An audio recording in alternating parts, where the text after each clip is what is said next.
Hi, grief class. Here we are in Module 5. I wanted to just talk a little bit about the part of my daughter's death that I haven't given all the details to.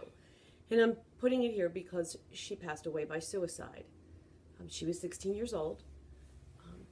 Some of you may even know the story behind it. And rather than focus so much on that, although because I talk publicly about it, I'm more than happy to answer any questions, I just wanted to talk to you a little bit about what was probably unique to something being a death by suicide for the survivors. And of course, obviously, the biggest thing is the incredulity of it. Trying to wrap your head around the idea that somebody could be that desperate. And in the case of my daughter, she had not had any signs or symptoms before she took her life. And sometimes that happens when people are younger because it's more of an impulsive decision. So it was very hard to put the pieces back together, to get the pieces to the puzzle. So that was probably the first most impossible part. And the second part that was most difficult about that was that it didn't fit anything that I was expecting. You know, I kind of, when she was missing for a few days, I assumed that maybe she ran away or maybe she was at a friend's house or something. I never would have expected that.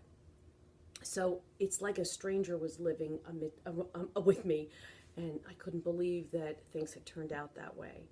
And then probably the next and worst part was the guilt, the sense of going over and over and over how things could have been different. Now, that can happen, as we know, with any kind of grief, and any kind of complicated grief, it's worse.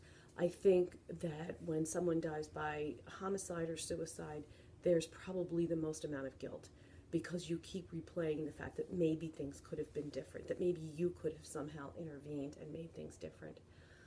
Certainly, if I knew, I would have intervened and I would have done things different, but I didn't know, and you only can do with what information you have at the time. It took me a long time of research, of letting myself feel my grief before I even gave myself permission to go ahead and really take a look at the guilt and figure out what it meant to me. Why did I need to feel guilty? And in its own way, it was a connection that kept me with her. So I suppose once in a while I trot that out because it's important for me to be able to know that there's still a connection. It's definitely dissipated over the years, so I wouldn't say I'm stuck in